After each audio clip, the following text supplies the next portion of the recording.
Alright, so an update here on the village librarian situation. Just want to show you where we're at. I've added another floor up here out of aspen, since there's a lot of aspen around here. And added some more slots in here. Moved some people around off the front here. I'll show you what we've locked in so far. We've got power 5, protection 3, there's flame, chainsaw. That one's really nice for cutting wood, by the way. Got that on this, and it hacks through wood. I'll show you that eventually here. Splitting is for your anvil. It'll help you split books apart. Fuse shot is going to be for my bow, obviously. We've got a Fletcher so that I can buy arrows whenever I need, if I need them. Prospector 3, which is what we put on our boots. No, wait, not that's Lucky Explorer 3. Prospector 3 is what we put on the sword that makes them drop emeralds when we kill zombies or whatever. Looting 3, obviously. Protection, Magic Protection 4. Scavenger 3. If we come over here, we've got Efficiency 4. We've got Mending, Cobweb Shot, Silk Touch, Lucky Explorer. That's what's on our boots. That gives us emeralds every now and then when we're walking around. Spell Infinity, which is the magic equivalent of Endless Quiver, because when you're using a wand in this, it uses like magical charges. Like you have to have flame charges for like a fireball wand or whatever. This will be the magic equivalent of that, where you'll have just an unending amount. Over here we have Aqua Affinity, Vein Miner, Nature's Blessing 3, which this one I kept because that means you can bone meal crops with a hoe. And so that'll be super useful once we get into our village, or doing our farm. This is our general guy. I was trading paper to this guy before I even got to the understanding how to lock them in or how to change them up into different things. So he's just our general trader guy. He does have respiration too, but don't really care about that. Did I look at this side? I did, okay. And then upstairs, we've got a Fortune 3 guy here. We've got a Soul Devourer. This is the thing that gave us XP on the sword. Makes our mob grinding sword so much better. Amplify Spell, that's increases your crit and stuff on magic. If we get into magic, that'll be useful. Respiration 3 for when we decide to go do some water stuff. And then I've hit a little bit of a conundrum. And that's I've run out of villagers. And ultimately, I'm looking for an Unbreaking book right now, so I can put Unbreaking on everything. The problem is it's just not rolling. It's just not rolling. So here's the conundrum I hit, though. This is an Efficiency 5 guy. I haven't locked him in yet, so we haven't traded with him yet. He's Efficiency 5, which is obviously better than our Efficiency 4 guy. So I would like to swap that out for this, to be honest. But we have no more villagers, and for the most part, I've cleared this village out. That's over here. However, in my explorations looking for villagers, I found an entrance to what I believe is an underground village. So let me get it to daytime, and we're going to go take a look and see what's up over there and see if we can steal some villagers from that underground village. So I will be back in just a moment, and we'll go check that out. So to offset the problem that we're having of running out of villagers in our monastery, I'm going to build something. And to build that something, I've put together some items that we'll need to build that. Some glass blocks. We're going to take those 4 purple beds that we've gotten, some red carpets, some slabs, some trapdoors, some fence. We're going to take a bunch of cobblestone bricks and some stripped logs. Really, these are just for these are for the structure on the outside. That's not for what we're going to build. We're going to build a farm, basically, a breeding farm. Some ladder and oak door. So we're going to grab all of that, and then we're going to head back over to our village because I want this to be close to where we're using them here at the monastery. And then I think up here on the hill, I found a good spot. Wanted to be a little ways away from the monastery, but not too far away, because I wanted to kind of be in the village, and so I kind of came up here and found a nice flat area here. So let me get this built, and then I'll explain it afterwards.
Okay, so it's all done.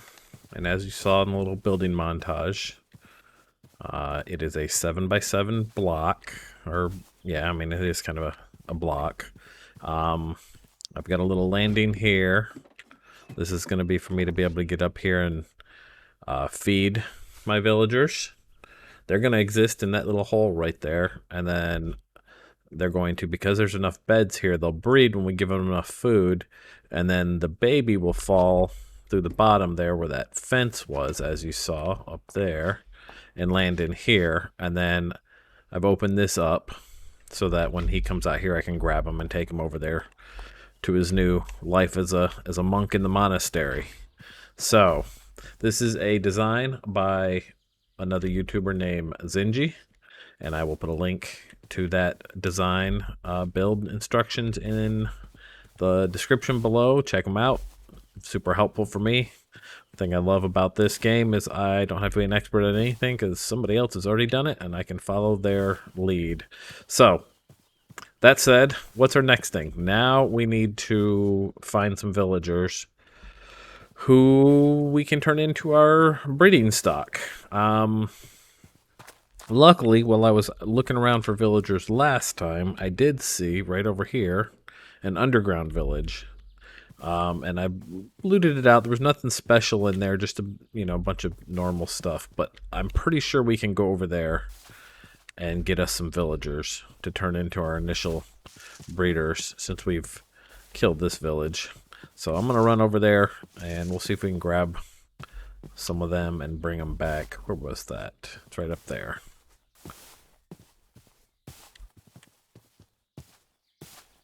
It really did just slam a bunch of villages together in this seed. Alright, so let's see who we got down here. Extreme garbage disposal technician. He'll eat anything you give him. Alright, now we gotta look around for some villagers. Ideally, we'd like to find ones that are unemployed. None down here right now. What about down here? No? So this is one of those, I think it's called Stone Home is the mod. It's underground villages. They're pretty cool. They make a nice starting place if you like underground. If I'd have found this first, we'd have probably used it. Alright, so you're a Fletcher. Wait, I see one. You don't have a job yet, do you? Oh no, you're a toolsmith. Never mind.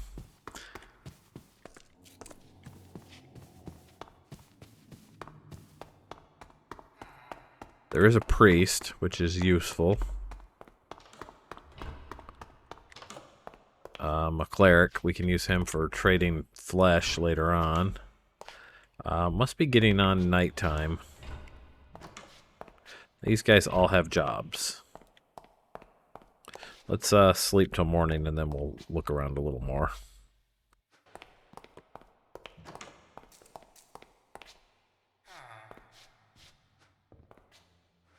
This guy is a librarian, but I don't know where his tool thing is.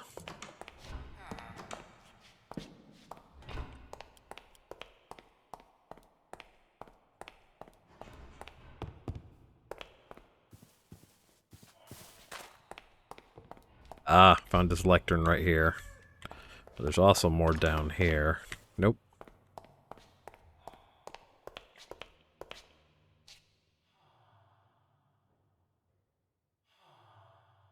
Alright, so this is that dude's lectern. Let's get rid of it. Because ultimately he is at dirty water right now. Oh well. Where'd he go? There he is. He's now unemployed. You're coming with me. So let's run him back.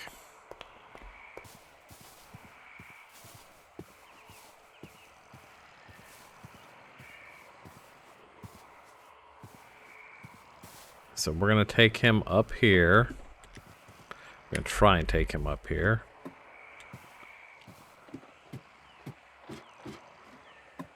We're going to try to put him right there.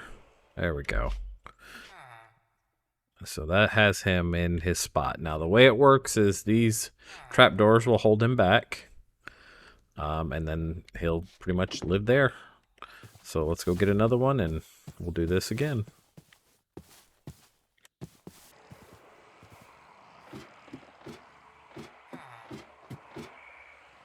Alright, and now you go right there. And now we have 2 captive villagers. And now in my bag I should have a stack of bread. I think it takes 4 each. So if we do 1, 2, 3, 4, 5, 6, 7, 8.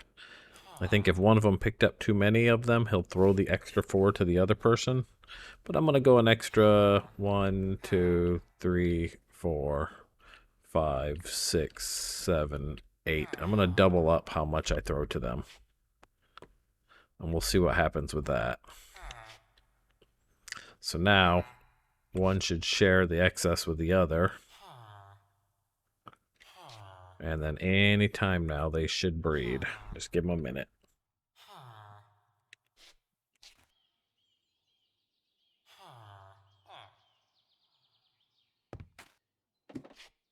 Okay. Let's overload them with bread, shall we?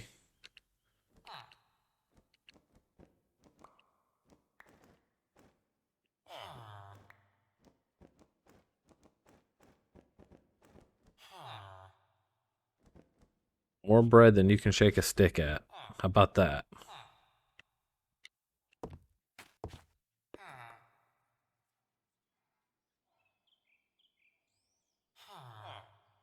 There we go. That's what I wanted to see. Little love making in progress. And like a creeper, we're standing here watching. And boom, just like that, we have a baby. Nice. And so we can take that baby. You're coming with me. They should only need about 4 bread each to make a baby, but depending on how many one individual has, it may take them a bit to balance that back and forth. Because from what I understand, when they run out of or when they have too much food, an excess of food, they end up throwing it to the other person. So now we can put this baby here. Well, in a second. Come here, you little shit. Get back in there.